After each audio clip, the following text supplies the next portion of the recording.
देखिए, काफ़ी सारे तकलीफ़, काफ़ी सारे प्रॉब्लम हमें हो सकती है, काफ़ी सारे दुख हो सकते हैं।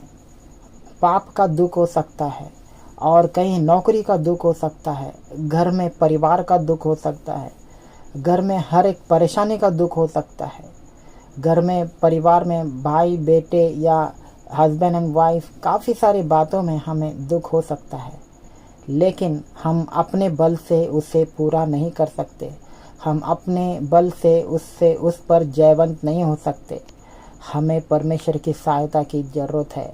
लेकिन जब तक हम प्रार्थना नहीं करेंगे, तब तक हमें परमेश्वर की सहायता हमारे जीवन में कार्य नहीं कर पाएगा, क्योंकि परमेश्वर आत्मा है। और हम भी जब तक हम आत्मा की बातों को हमारे जीवन में ना करें, तब तक वो हमारे जीवन में होगा नहीं। आत्मा की बात क्या है? आत्मा की बात यह है कि हमें प्रार्थना करना बहुत ज़रूरी है, क्योंकि जब हम प्रार्थना करते हैं तब जाके आत्मिक बातें हमारे जीवन में पूरी होती है। क्योंकि आत्मा में ये जो लड़ाई है, जो सोच विचार हमारे घर परिवार के अंदर, जो घर परिवार के, जो हमारे घर परिवार वालों के जो मनों में, सोचों में जो सोच चल रहा है, वो सोच को हटाने के लिए, वो सोच जो लेकर आ रहा है घर में परेशान करने के लिए, उन सारे सोचों को हटाने के लिए जब तक हम प्रार्थना नहीं करेंगे, तब तक वो सोच हटेगा नहीं, तब तक हमारा घर परिवार शांतिपूर्वक या आशीर्वादित रहेगा नहीं।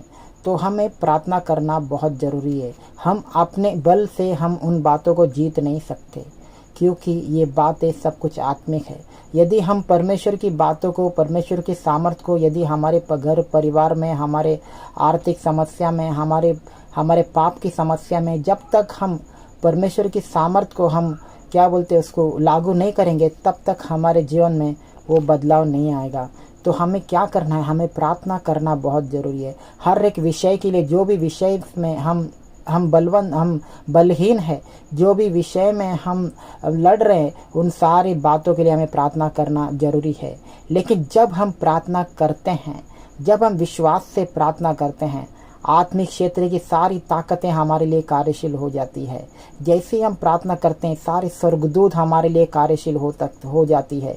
जैसे ही हम प्रार्थना करते हैं, परमेश्वर हमारी ओर से खड़ा हो जाता है।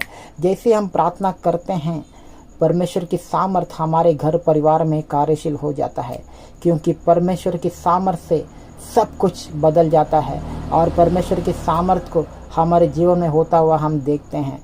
जैसे हम प्रार्थना करते हैं, परमेश्वर की सामर्थ हमारे लिए कार्यशील हो जाती है।